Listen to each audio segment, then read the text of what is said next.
Olivier Larue nous propose une critique du dernier roman de Eric Faye, Nagasaki, publié aux éditions Stock et récompensé par le Grand Prix du roman de l'Académie française.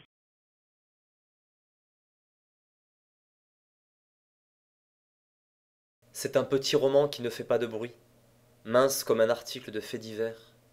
Un petit roman ou un long poème d'images fortes et douces, rehaussé çà et là par la musique de quelques sonorités voisines, avoisinées. C'est un bento littéraire dans lequel vit Shimura-san, quinquagénaire déçu de l'être si tôt et si fort.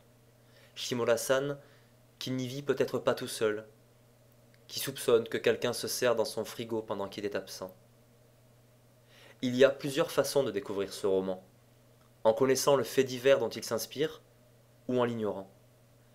Gageons qu'il vaut mieux l'ignorer, car on plonge alors dans l'intimité de ce quinquagénaire touchant de dénuement existentiel qui va jusqu'à mesurer à l'aide d'une règle le niveau de son jus de fruits. On s'intrigue à le regarder faire, et l'on s'aventure jusqu'aux portes du fantastique.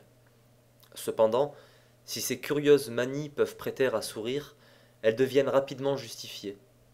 Quelqu'un semble effectivement aller et venir chez lui lorsqu'il n'y est pas.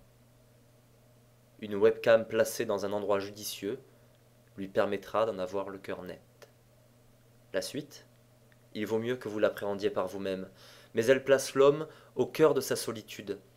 Elle l'extrait de la masse. Elle l'apprend à le pardonner. L'écriture épurée, finalement assez nippone d'Éric Faye, ne manque pas de toucher au but, sans jamais perdre de sa remarquable tempérance. Rarement un mot plus haut que l'autre, un humour jamais tapageur, une histoire pudique que l'on croirait murmurer du bout des lèvres directement au creux de l'oreille. La force de Nagasaki réside dans son esthétique du quotidien, de la banalité même, car elle humanise les protagonistes d'un fait réel, nous les rend plus proches, et de fait, démantèle notre empressement à les méjuger. C'est un roman tout simplement beau, par son écriture, et par cette figure modeste de la compassion que semble incarner bien malgré lui Shimura-san, héros moderne et sans visage. L'absent de notre critique, quant à lui, est un fantôme qui ne tardera pas à vous hanter.